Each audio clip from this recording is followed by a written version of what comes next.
Ke o whakamalmalu he tāra whakatapu e sono au whaki, ka tā mau ke whakahoko atu e patongia e hoa koeni, ke kātoanga e ka inga lotu, si Wesleyana tau ataina o tonga, me kolose, vai ni.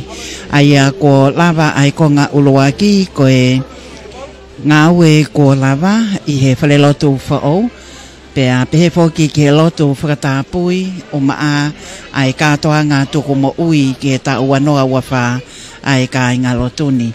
Pea ko tau pe ke whai ahono whakamalo ia, ai o ko iai ai wakai ki he tuonga koia o e fia ai whaiwhikau, kai o maa whoki ai ka inga lotu, pea mo e ngahi whamili ai au kulawa lelei ai konga uloaki, koi konga hono waeni, whakahoko ia i matangi mālie.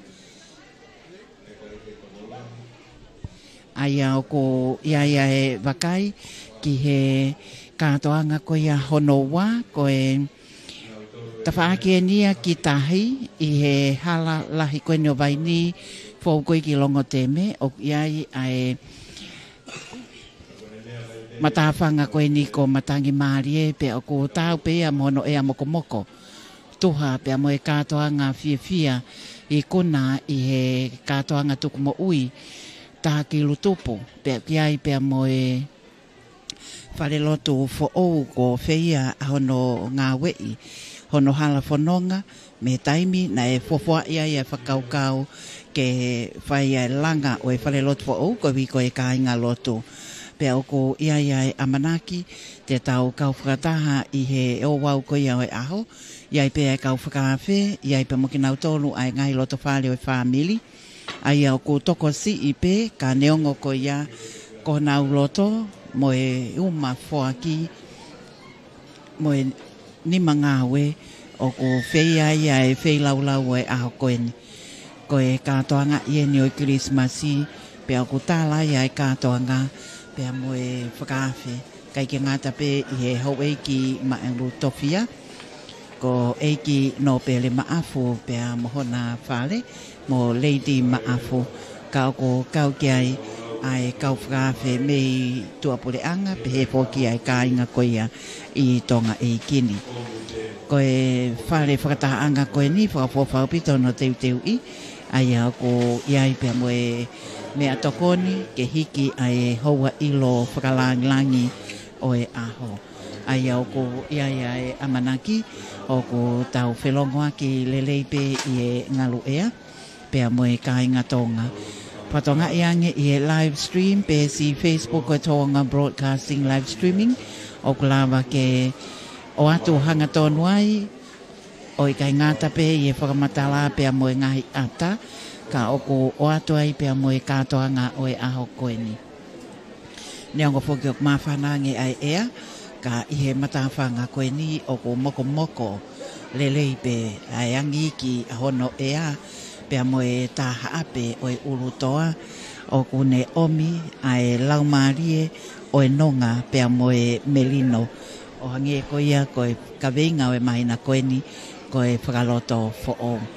Koia o ko taretari lelei ai tonga hono kotoa pe, kātoanga whakawhiawhia koia o e aho, pea mo e whakahoko whatongia, ai leiti o tonga uaki, kai o mawhoki ai e whaema hiwa noa, ko e PSC Facebook o tonga broadcasting live streaming, i he taim tatau pe o ki ai, pea mo e ngahi polo kalama koia, ai television e tonga te tau kau whakatahai anayangi.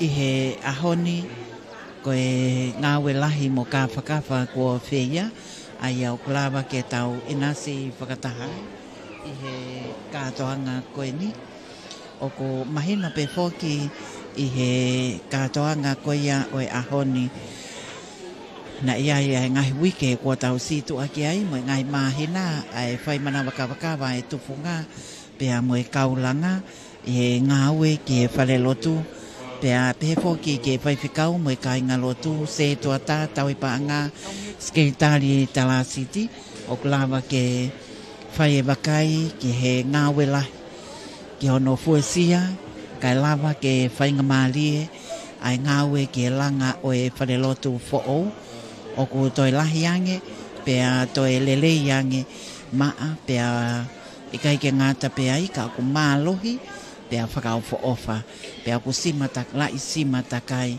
o maa ia ke oa e to iai ha uli pe tuunga e iai ha fie mau ha whainga whatongia ki hono whakamaa pe ko hono tokanga ikina o e api siasi. Pea oku mahino pe foki ai teu ko ia ki he whale lotu fo'o kana e to e whakahoko pe mo e whatongia ki he kātoanga tuku mo ui. Ko e kātoanga tuku mo ui mahino au pito ai wakai ko ia ki he ngahi whakamanatu iaia ki nau tolu ko nau tō tau i whanonga anga ka na nau ngā ue mātea ki e siasi. Pea neongo ko nau tō tau i whanonga anga koeni ka koe toenga e whamili pea pehe ki e kāinga o nau whakatata mai o whai ahono whakamanatua hange koe whakamatala na e ohake i he whakataanga koea anenai mahino au pito ai wakai ki he tokolahi koea o e whamili na e hoko ki ai whaingataa koe mole ai kupu o e whamili o kai ke ngata pe i e tamai ka koe se tuata koe tamai ka koe whaifikao koe tamai ofa i e no tauhia ai whamili kana iai foki ai loto whale o ki ai pe mo iui ma oni na i whakahoko ki e ofifine pe koe whae pe whai hono whakamanatua o hulu ia i he inasi na i toko mai ki he kāinga lotu koe tolu mano tupu ai au ko mei ke hange koia koe mea ai tangata eiki Palestini ki he bahe tolu e taha koe inasi ai e kātoanga tuku mo ui pea moe kātoanga na e oku mahino pe ai tokoni o whakahoko ke ngahi ako anga e siasi wae tolu e taha ko i koe ngahi pot ngawe mo e ngawe o whakahoko ai au kau ki ai tare kita mo e ngahi pot ngawe ai siasi ko e pot ngawe whaka laumarie pia mo e pot ngawe ako whakaristiane ko e lauto e whakasapate pia ko kau foki ki ai pia mo e paanga ngawe ai e whakahoko whatongia aki mono tauhi o e lotu i kolose vai ni ai ko e hulu pia mo e ofa i e kātoanga koe ni. Whakaupofa au pito, to e ope atu, o nau teu i pe he kāinga lotu ta tau pe. Kāinga lotu na nau whakahoko ai langa o e whare lotu, mo whai e tokoni ke ngāui ai tufunga, ko e kāinga lotu ai pe na nau whakahoko ai kātoanga tuku mo ui, ko e kāinga lotu ai pe, o nau teu ai hoa ilo o e aho. Ke hiki ai whei lau ko ia o e aho ni. Ko e aho ni fōki o hange ko ia, ko e tala o e tuku au mai o e aho Kirismasi, hange pe ia ko e aho sāpate, pe au ko whakahoko pe o molu malu, iai o action song, teu e whanau lau toi whakasāpate, mo e whanau tau tupu, pe au ki ai pe ngahi kalasi aho, pe mo e ngahi whakamanatu, o ko whakahoko whakalau maari e pe ai o wau ko ia o e aho ni. Ko ia o kia ia whakatawange, tau whelongoa ki lelei i e ngalu ea, pe a whakaua atu ai whakahoko whatongiani, ke mea kia hau eiki, pe a mo e kakai o e whonua. O ko ia ai whakaamu, o ko tau whelongoa ki lelei pe i e whakahoko whatongia ko ia o e ahoni. Iai fōki ai lawe i, mea heni ai tangata ai ki Palestini o e siasi, ka e umaa fōki ai whaiwhikau pūle o e wahe whanua tō ngā tapu, pe au ki ai fōki ai lawe i, ai kau whaiwhikau, maheno ai whatongia, whakahoko me he tare kita, o e ngāue whakalau mārie,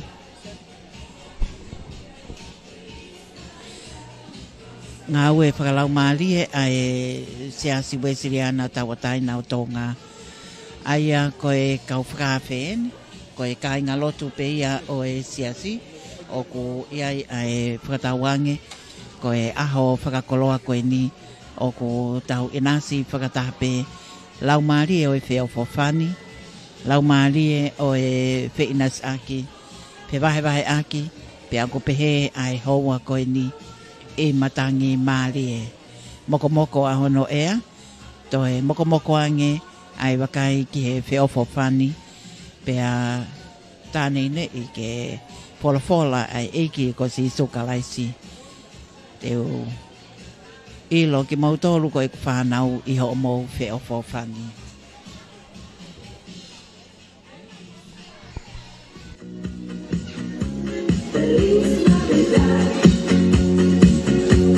Feliz Navidad, prospero año y felicidad.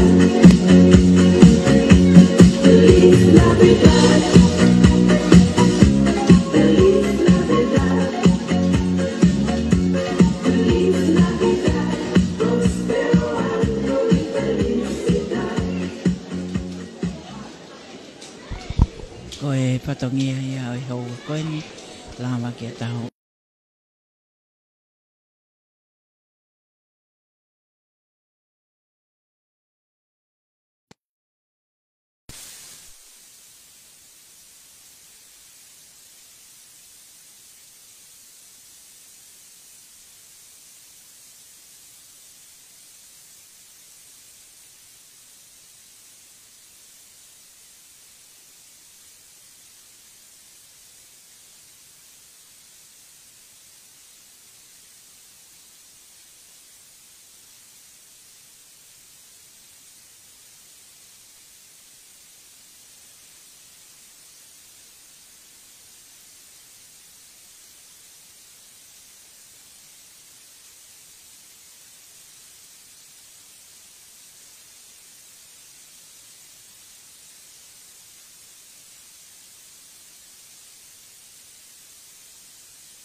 Ta tau pe i tongani, kai o mafo ki o tau ka inga koe ia me he ngalua pe.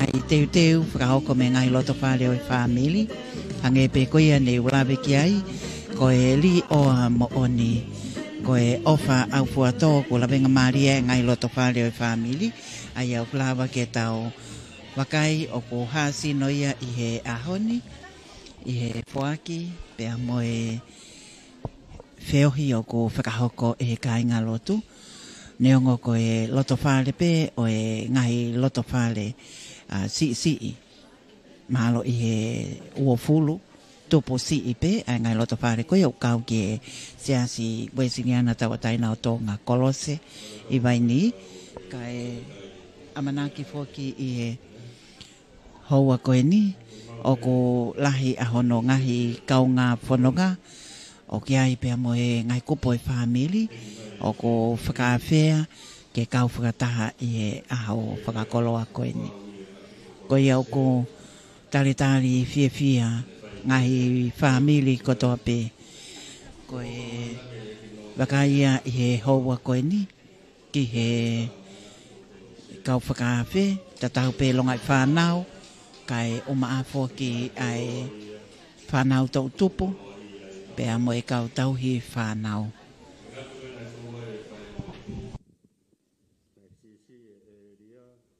Moe holo, moe whare whai whekau.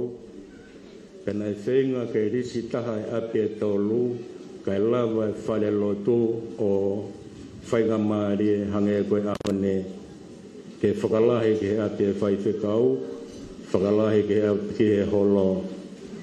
E lau maalelele ai e kino pele, o lisi taha e api e tolu o api te e taha. Panga e te au ni manoa ki e taha. Pengai o whaia, o kukoloa I ai api kokolo se. Tēnā e toi tō mai, me e kino pele, ai koloa, koe hingoa ia, o e whare lotu, ko wholofola mo ue. Pengai tāpua ki ai a hon, tau whakawhetai ai ki e o tua, ange e koe koloa, nā tau koloa I ai. Ke malo e kātoanga. Ange koe ahoni, koe ape o tua, whai pehe o tua e mea koe tō pe.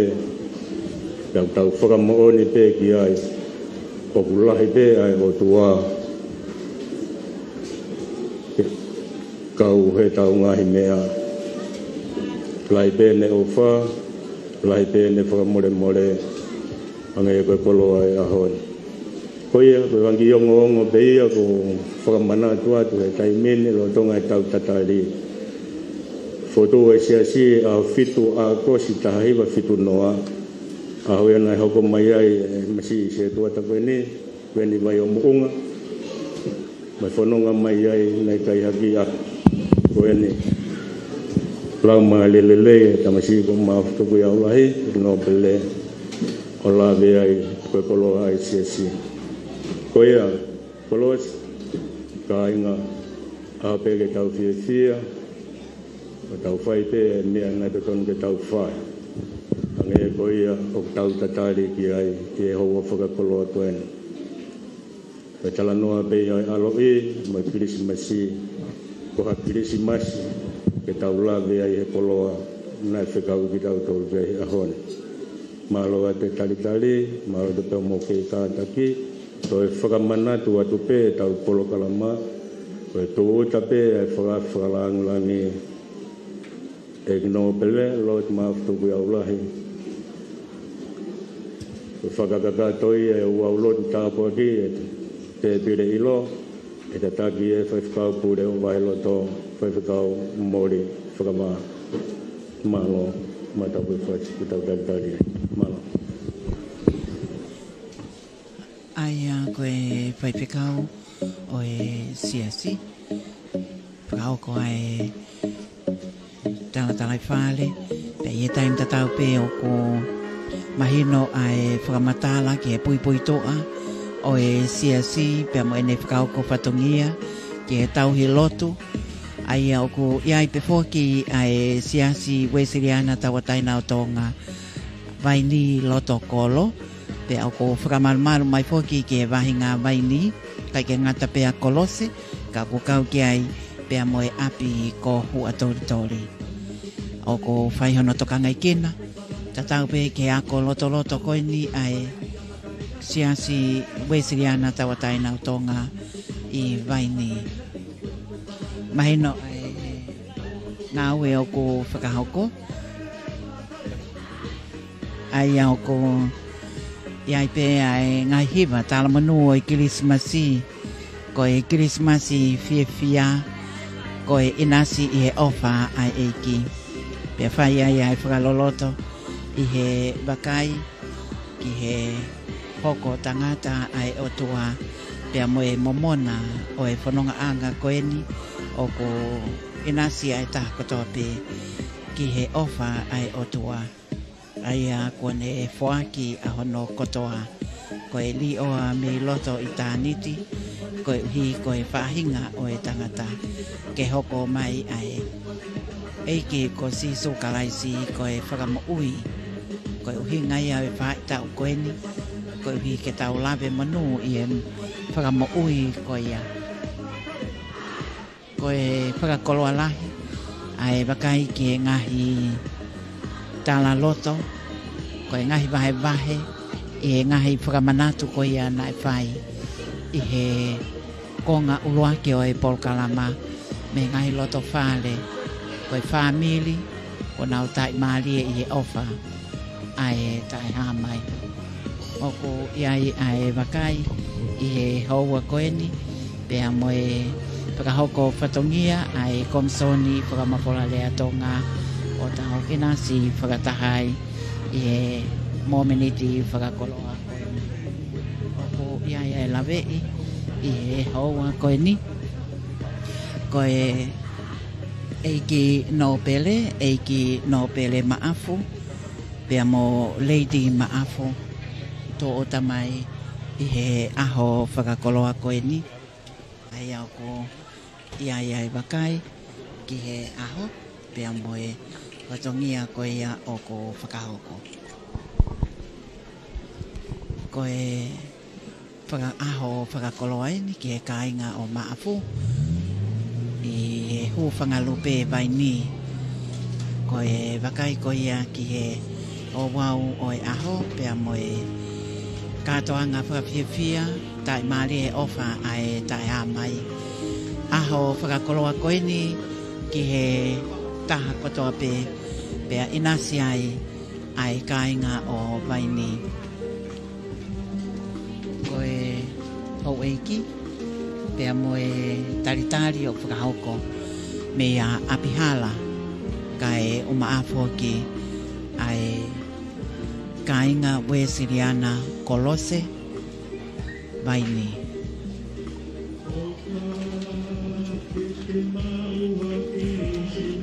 Mahino pe ai tōkunga o e ea, mawhanange i e ahoni, ka o ko whawhiawhia ai lawe manu, koe uhi koe tawhaaki ni i Vaini ki matangi maalie, ki matawhanga, ai ia o ko ia bakai. Tataki ai hoa ilo. Walamangi ni ko tuhu tamai. Pea ko whamore more atu. Ki tau e moro malo. Tau kamata. Ai tau katoanga e whiawhin. Tapu pe e helo o tua. Ka koe pirinisi o e merino. Ko tau Immanuela. Koe o tua o kwafi o tau lotonga. Tapuke na fifio. Tamatu i ko tupo wano. Moi tahine koe ni ko nana spau. Pirinisi hoko ulukala la wakaata. Pirinisi pule salote mafire o pilole vutuita. Tapuke aloti maafto ko yaula. Moleiti sela. Koe olo hahawe alai mo na whare.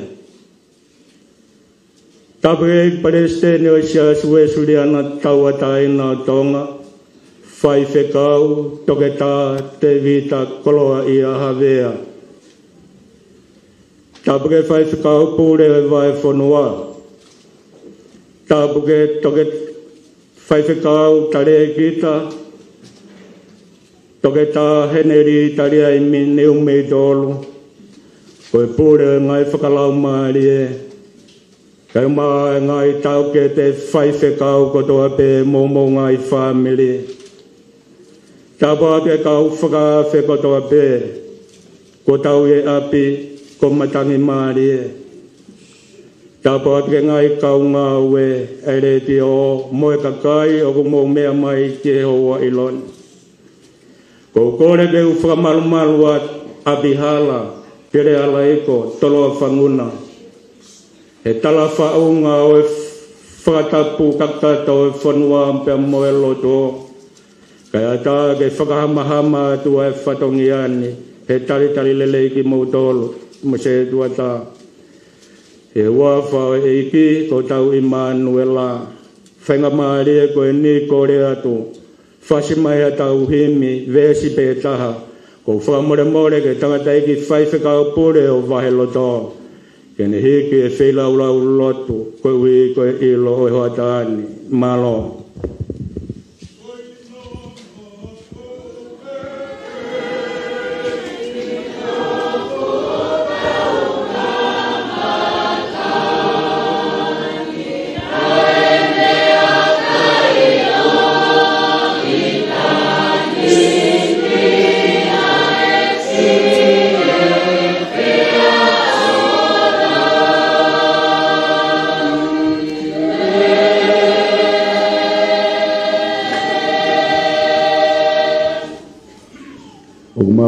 Haka ilangi tau te au mau pata i la tuu.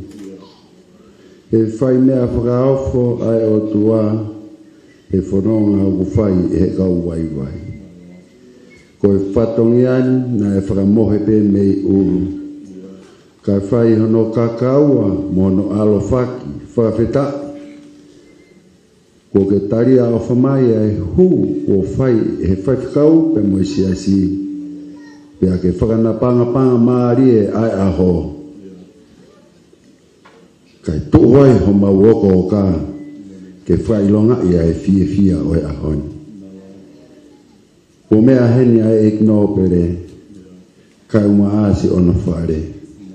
Tata ik paristeni, masona hoa, tata ik whaifikau, kai uma e ka inga ofa kotoa pe.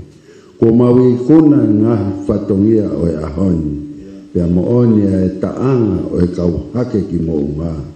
Kane tae oua ai kau mai ai eiki. Ke pehe mu ai rea ai kolose kotoa pe. Mo ki mautoku kotoa pe, mo maua lolo e whataangani. Ko te ke langi e ko whai. E whai whikau se tuatapa mo i siasi mo se ona ngai whamiri. Ke teke ai langi o e ahoni pe mono mahu ina. Ka ilo igno pere mono whare.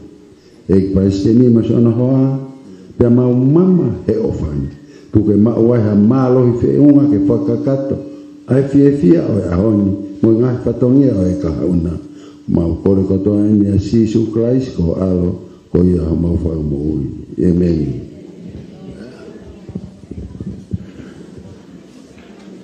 Whamalo ke tante ki whaifakau pore o vai loto.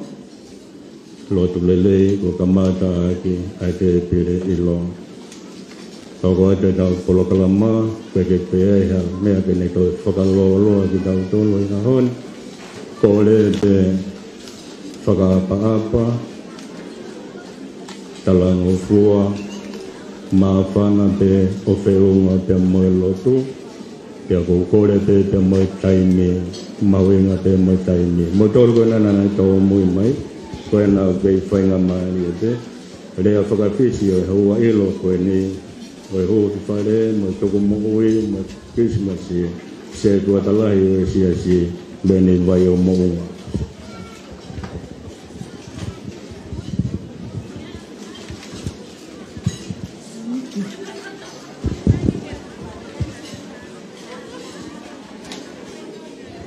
Ora pe o mo ilo ka e atamo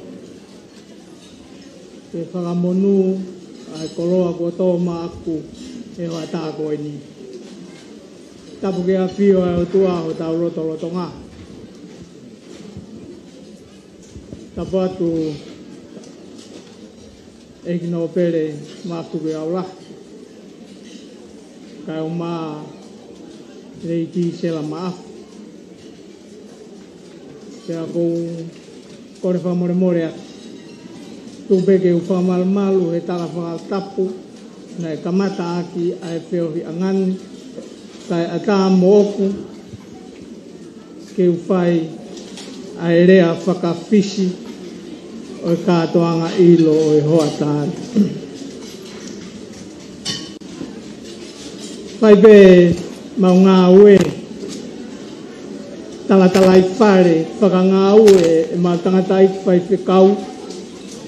Tako e taha e mea na e tokanga ki ai, taimi o ku hau eksia ai, ai hao whanga, pea au whie mau, ke nou taha, maari e taha, pea wawe taha.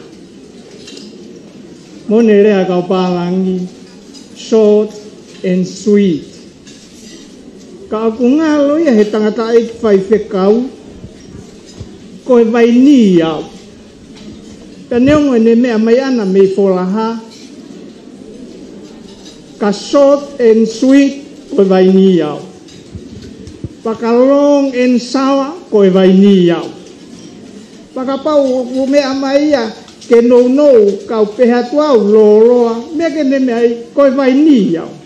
Pa koe hape tu kunga e aho, koe fuu vai ni au mea ia e igno pere. Koe ai e paresteni, pa more atu. Te urea pe au i hoku vai ni.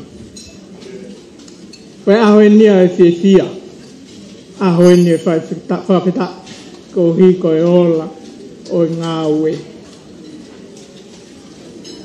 Te au kou tai lelei, koe lot maafu, ka au maa, ka hine ko sela, maafu, eiki te wikaunga, ka au maa o pare, tāraik paresteni, ka au maa mere, kau taula eiki, ka moe haa, whakaulunga tonga. Tai lelei ki mō tolu, hoa tā koe ni, koe uhi koe maalari, o i ngā ue, ko tau i kuna he aho koe ni. Kai kia mea ia e mo ua, koe whia pe. Koe uhi, koe i kuna i ngā ue, o i aho koe ni. Eki paresteni,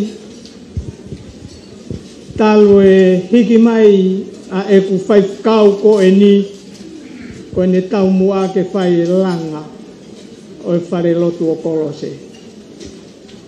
Pea koutui e ki paresteni, ko ha motoro en ke mui ki ai ai siasi we siriana. Tauanga maheni, hai ngau e ai we siriana. Ko ne ngau e ko ne langa whare lotu pe, haka i ngā lotu. Ko pau ke ia e longoa ai. Ko pau ke ia e mawae ua ia e siasi. Pea ko pau ke ia e tautu. Ka koe mōtoro ku ai e tangata i whai whakau. O i siasi o koro se. Ko tui. Ko sipinga ia. Ke mui ai e ngahi ngā ue ai siasi. Ue sirana tau atai nā tonga.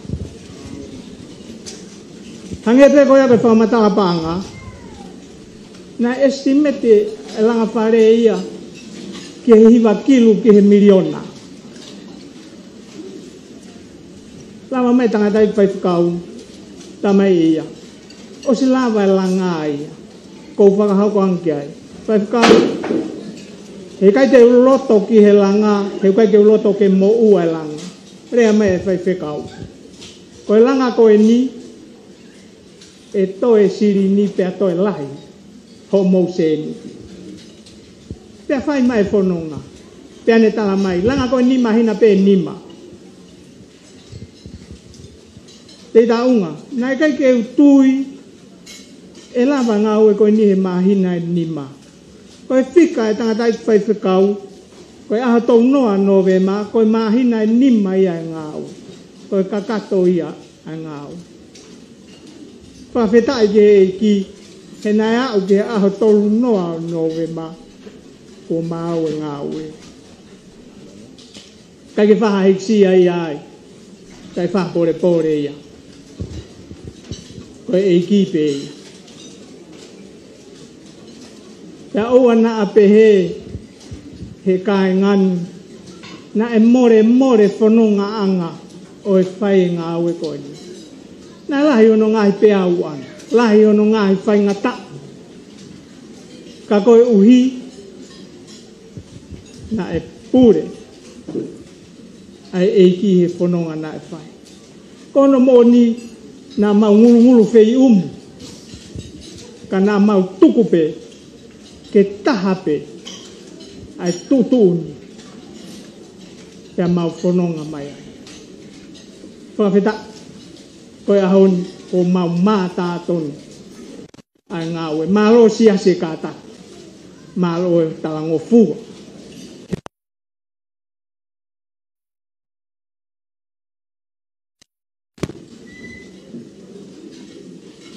Malo whanau.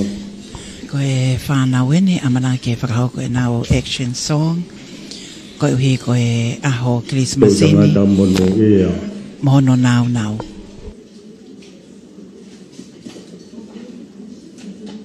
Whekau ia e whakaloto who'o.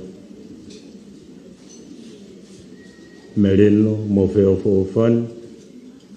Kari mai a Sanuari, koe whakaloto who'o.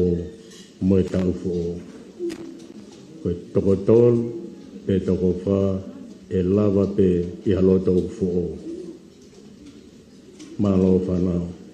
Tala monu atu.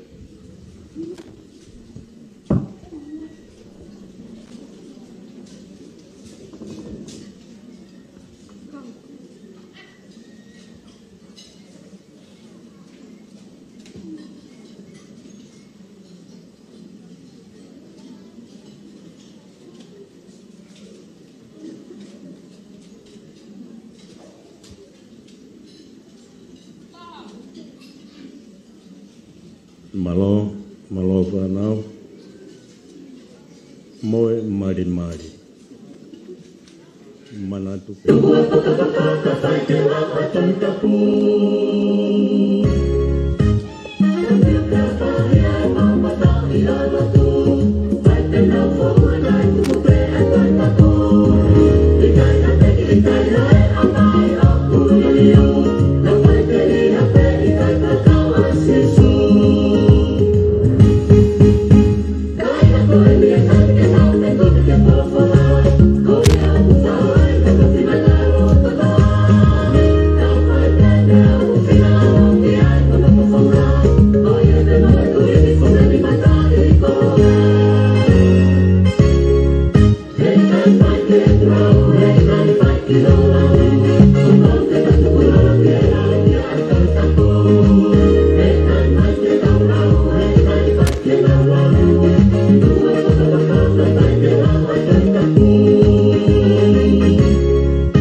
Whakasa patete o hange koe ripa ngane nai malo whanau, malo i whiwhia. Te lawa maki whai ai te me taha, mau lele i pe. Polo kala mai pi whanau pe tau whakaongongo pe whakamau ko pe mei tau mua. mana tui pe mea ku pole koe lai te pile nai haea toku mai pe lai te pile toko toa peo whama opo opo Taka pau e hea taha e ita atu pea ke kamo mai ke tau pole ki ai ke ua ita Aho pe nia sia Aho pe nia pas nima Aho pe ne li os li oa e ko osi malangi Holo pe ilo Tamasi lo maaf tu kui Allahi e kino pele mari ti sela Ma mo fele Ma tandek presten ni sisi kafkau te vita Toketa te vita koroa ia havea mere mo fale Kare kita pule kai ma kau kau mo tolu ko tope Fa more pe ki whakameite fa e whanau holo ilo pe Wi pe ahoni wai pe no tutuni ahoni usapate pe Ha pe haki konga si Koroa pe ke whakaholo ilo pe E whakaha ia te fia mo ma whana O utoka he api kokolo se maloa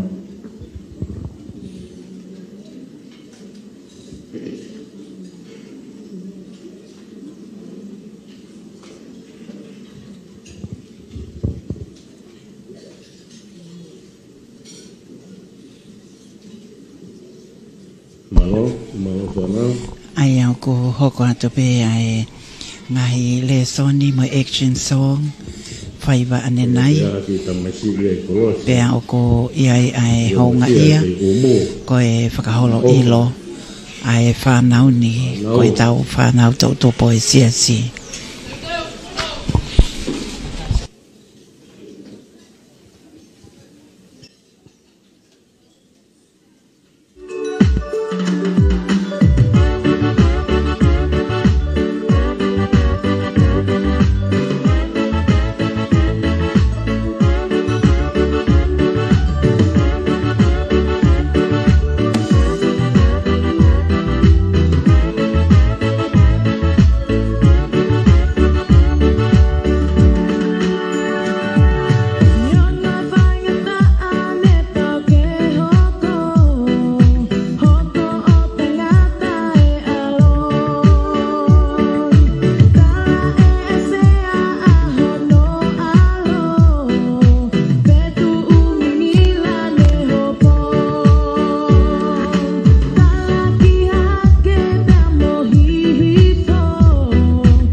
Whakai o kei holo pe I lo, mau mea tokone, ka inga, kore mai taki, aia whai taha kutoe ke kakata. Sai, aia na ngalo whai taha kutoe, malo moka taki whanau.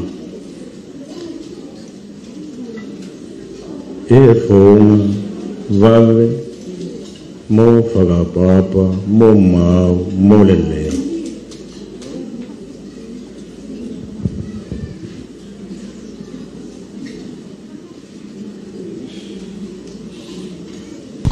Ke whainga mali pe ai whanau tau tupu. Mai na pe he kainga loto e siasi Weisiliana tawatai nau tonga. Pakahau ka whoki e ngai wikendi ai wike o e tau tupu. Malu e pot ngawe ako whakakaristiane pe mo e nau ngai whaiba. Malo.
malo ngawe yo mo tale ni ti ngawe ICC fa betai ulava mo ngai sibi na ui ulava to lai ko ngawe ta ma fa ngai e ki ga fa e ki ta mea malo tu e holo be lo ata be mo maika wa ta e ma fana tiga ke pa se ta mai ka ke te pire me tau mua o ata be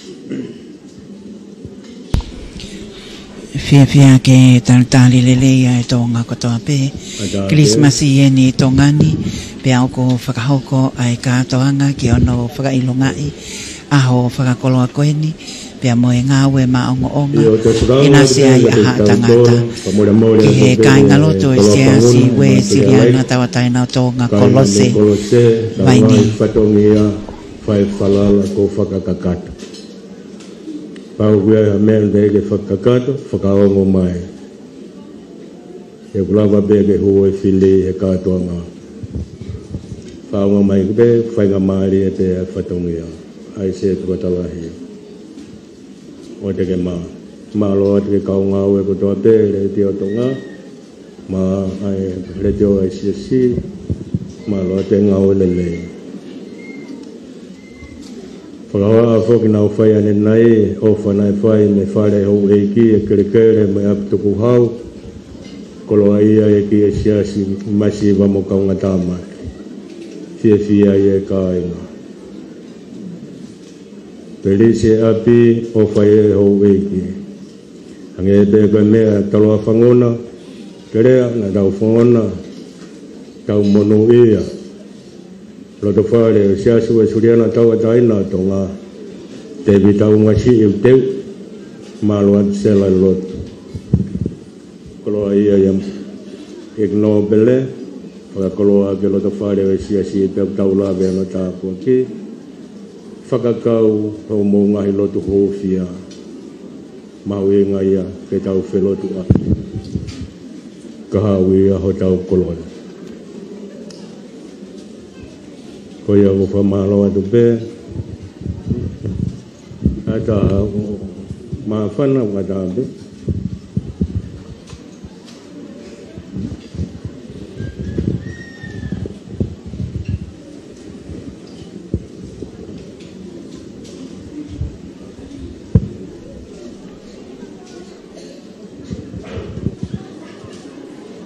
Ngaro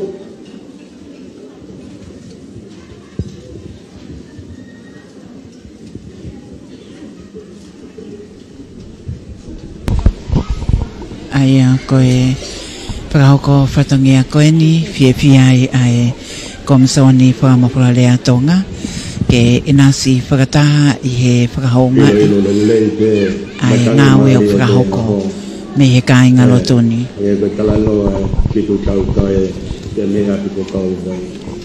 O ngai api tupu ai ia koe wāhengana.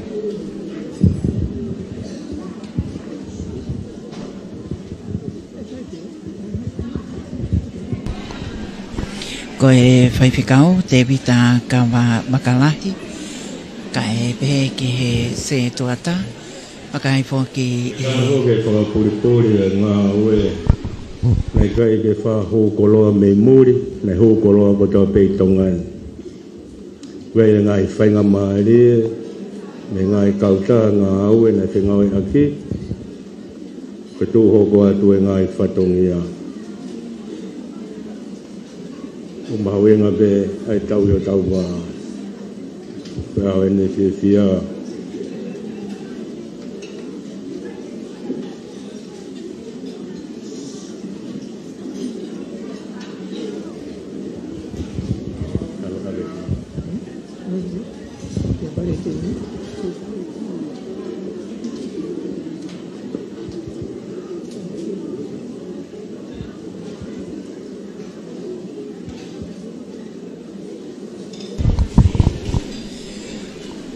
Koe Kirismasi I tonga koe ta wanoa wafa o ko fia e kainga o maafu ke whakailonga I Kirismasi o e ta wanoa wafa mo e whakailonga I o e ngawe ka whakawhakua lava sinoha mai o tau eiki ka koe siasi aia koe wharelotu wholofola mo ui wharelotu whaoni na iai hono maka pea iai pa mohono wau pea pungani aki koe katoanga o e tuku mo ui fia ai ke tau inasi whakataha I whakahoko patongia o e houa koe ni ke whakaholope ai ilo ai hou eiki ma u tofi a mohono whale kai umaa ai tangata ek Palestini o e siasi ko e kau whaiwhekau pea mo ngahi kau ngā mea ki nau tōru na e whakawhea koe wihi koe aho whakakoloa koe ni.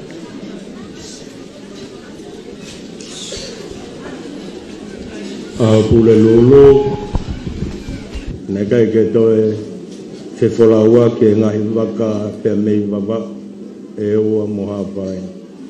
Ai waka puna. Na te o ke mea mai ai e tangata eiki. E maulerea te ki whatongia whakahoko mai mere. Tō uni alangi ki o te wholaua. Koe kore na e whai mou lotu mai. Kana lotu e kai ngā. Ahoni aneasi whaka fia. Osma we maka ia whakamanatu na tatala tohi e aho mono taini mai hofio tau whare loto ko e Palestine ahoni whaka fia whakakakato pe lange ahoni lava te whalaua ki pe aku koloa ia e ki api masiva whakaloto la kai rie kina e ne ngā we ka tonga I fia e ahon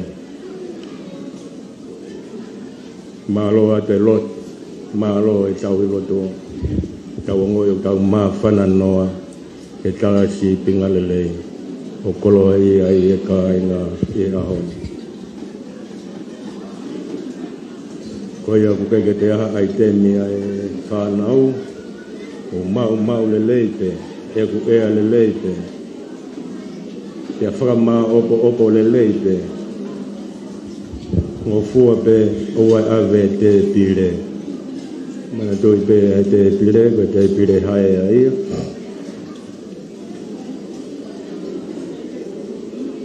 Koloa ia e Krismasi.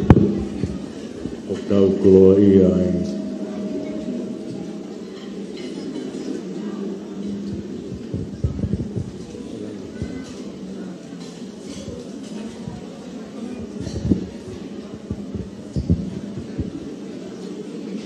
Tai me koe ne hoa re kare ki tapure ngai whakanau maari e whakakoloa te pire ilo Sisu ko hawai koe fuu basadi hoku loto kuoto oa I ho o fuu whakaofo Pai ni ta mofolaha koe mea koe di koe ke te alo Kirismas he kolo o e te whehuhu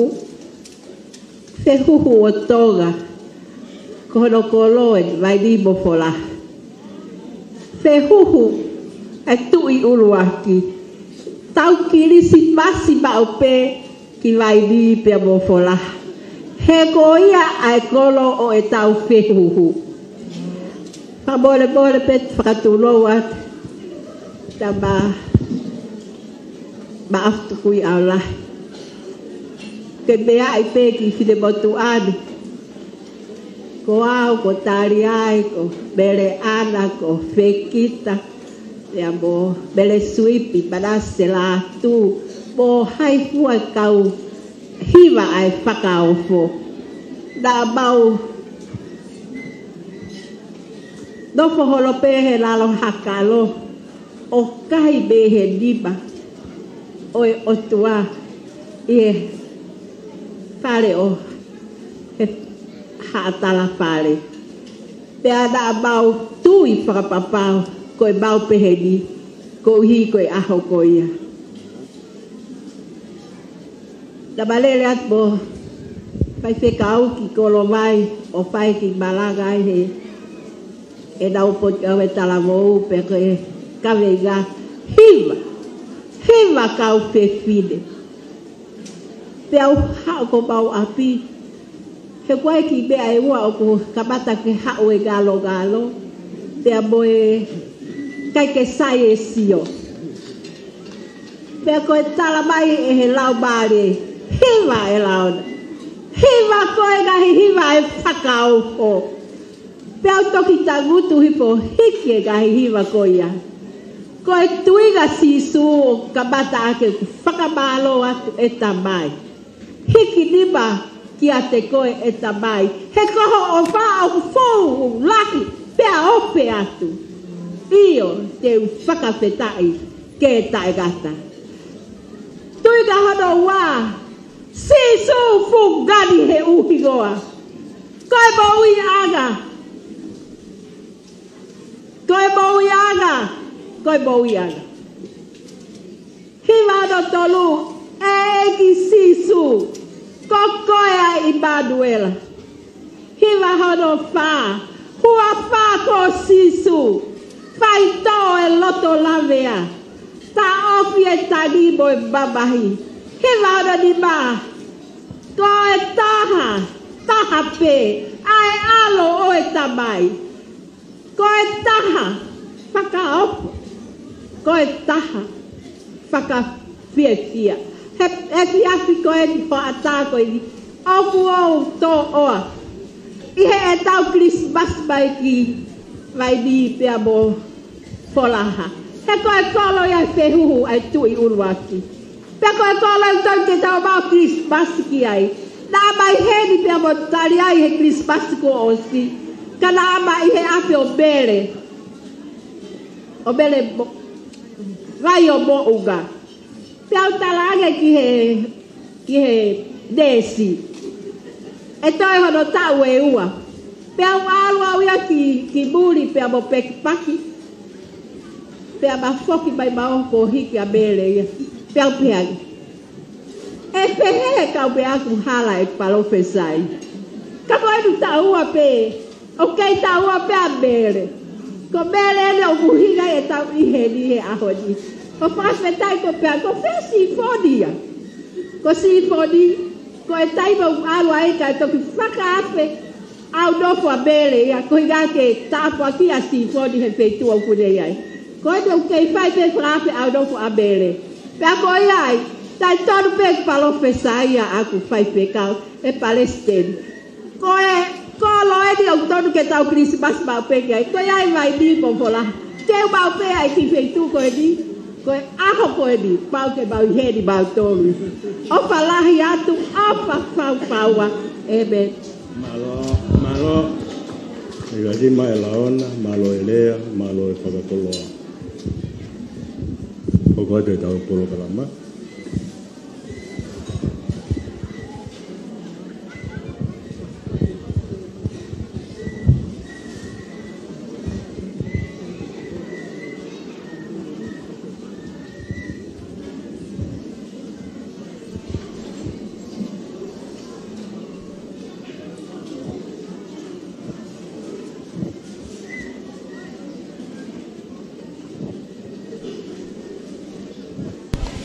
Ko e Paul Kalabani fia ke tartari lelei ai tonga ko tope.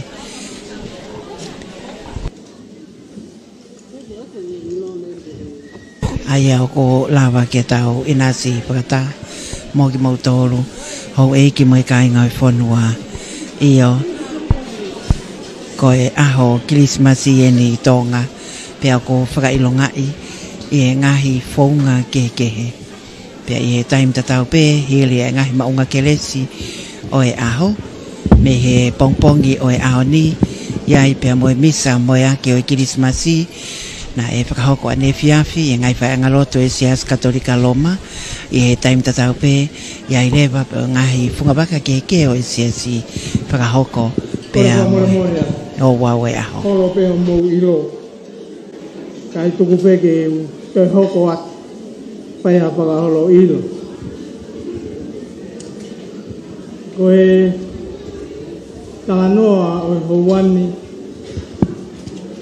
Koe talanoa ki he historia mo e tuku au mai ai ki isiasi koeni o ku iloa ko Kolose.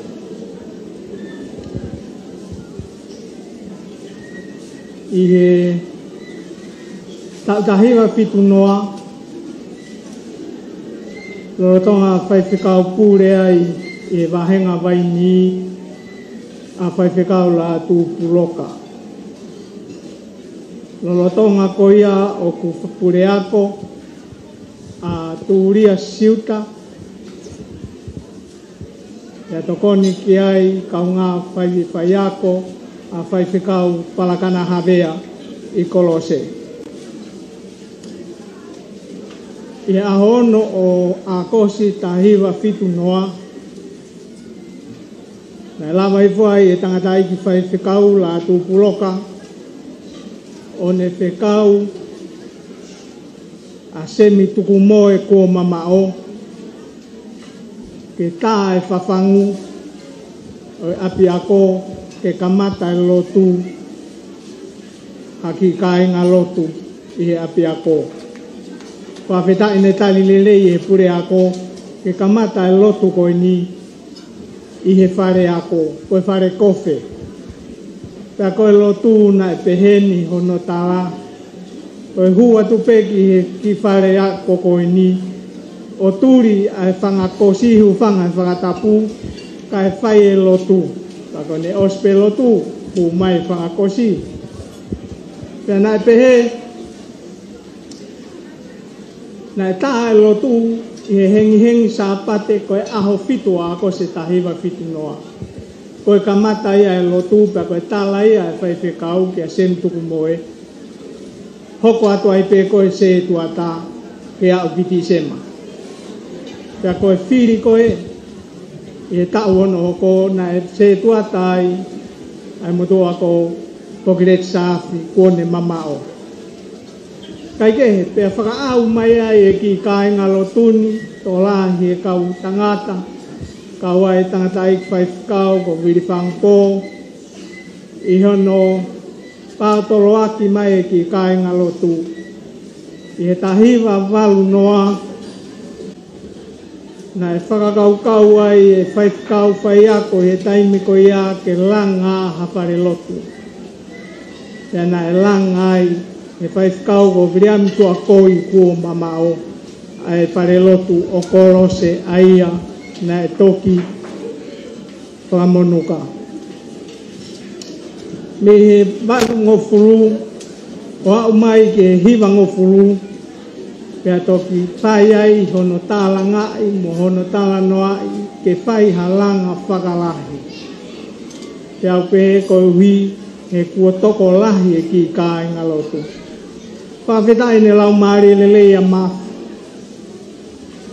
Ke whai a hono risi whakataha e ngahi api e siasi kai lava ke whakawhainga maari e ke langa hawhare lotu. Whawheta ko futangata e lotu i Kolose. Whamalo atu. Whamalo heni ki he potu ngāu e ako ai siasi. Talu me he tahiwa fitu noa pea mohono tali lelei e he ako ke ngau e aki he siasi ai whare ako ke whai e lotu. Pea umai ki he tuunga ko nau futangata. Pea whakakaukaua ke mawahe ai siasi. Na e wahe mai e kau whai ako ke omi o pure ako he Palestinio e ahoko ia, monau toka ngai ai peki ia, a ki lotu, ai siasi.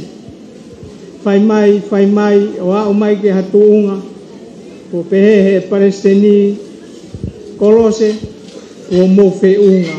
Tukuangea ai ako, he whaiteria he Palestini ako, ki he ene wahe. Pena mau foki ai o se tuata whakakoro. E hiwa ngofulu ore ai ki o maha mau whaifukau. Whawhita e tā.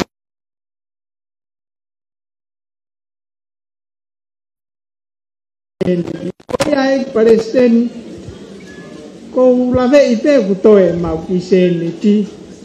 Ka ko lave i o kutoe no foi whaifukau o koe ngā ue ia ke whakakakato. Ke ngā ue asiasi o whakamohe mei ulu. Ka koe whei tuuna pe ia moho o tuuni. Ka koe hui koe mau ki re pā o whai pe. Ki koe tau e tolu ni ka hoko o hi ngā rahi. Malo e tala ofa.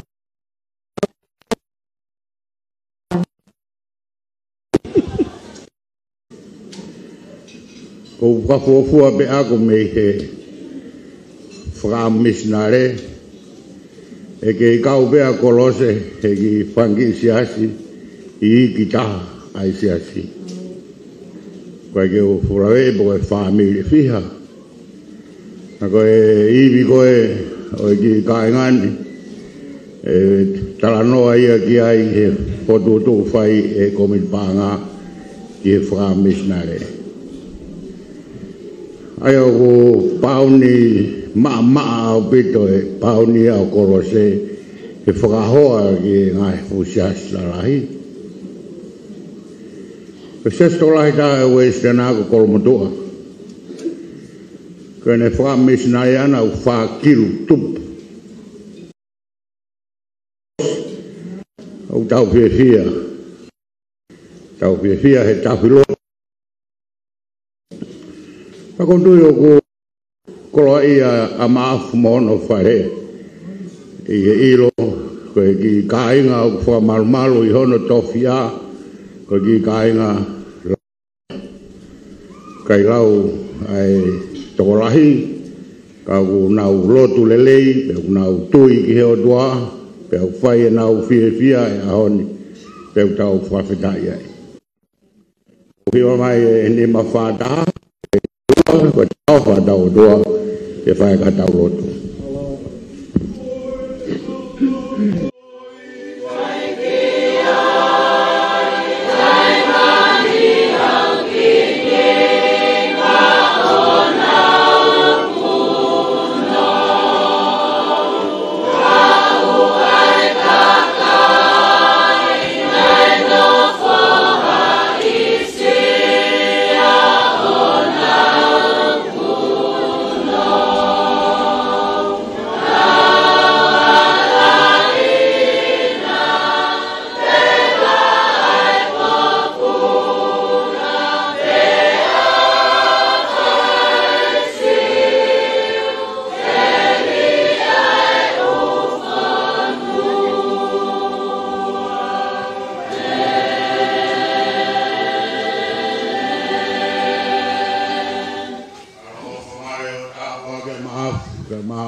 Whamnoia te wita onga, ka maa whorofora mo oi.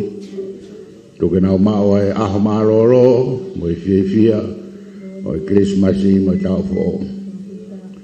Api hala e, kai ke toi whai e nofo api hala, ku aptonu, ko kakato e ne ngawe, ko kakato hono sayo ne.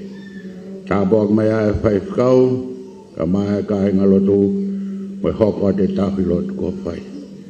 Ko ke mawdolo e ka inga e wahenga, ngahi kau ngā api, ka inga ofa, kau whai whakau, mau whamon ka tau be, hange ko e nai na e whai ki korose, o na to ia hamea ke, kai te hama whai hulu hake, ko e o tuabe, mo sisu kraisi, ko e ka kato ia, ai mea ko tau be o e mui.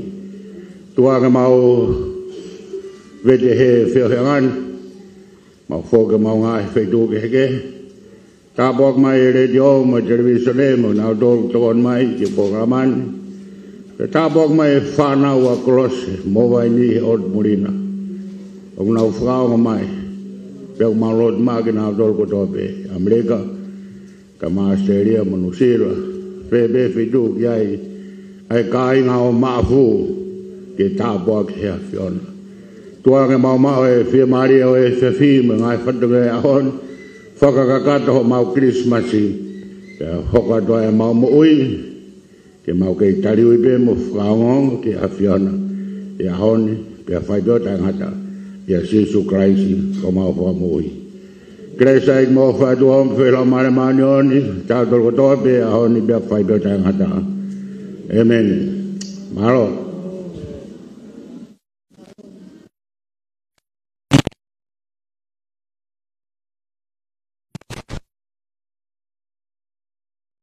Pakahoko whatongi a koe ni I katoa I Wesleyana na o tonga Kolose me Vaini ai au ko ia e lawe I hou a koe ni koe eiki no pele mautofia eiki no pele maafu kai o maafu kia Lady maafu pea moe whale o maafu ai au ko ia e bakai ke nau mea mai ki he katoa ngau e a koe ni kai o maa ai whaiwhikau e wāhenga whaiwhikau te wita kawa wakalahi se tuata reni vai o maunga koe skeitari pea moe tauhipaanga ai ka inga loto apihala pea moe pukepuke o e whanua moe whatongia tatau atu he koe kakato e whakauko whatongia amnak pena tau inasi ia aho Krismasi whono tāpuikina pea tau whina se aki e opa moe melino ai eiki me he hōwhanga lupe me he matangi marie o ko tatau atu ai timinga ue ai komsoni whakamapora lea tonga temsia ne mani vai moana musika lautaha moli pe foki a mawahi lama manatu baka ko soakai akimeta ko urak mata moala malo apita ho mo mea mai ka mo mea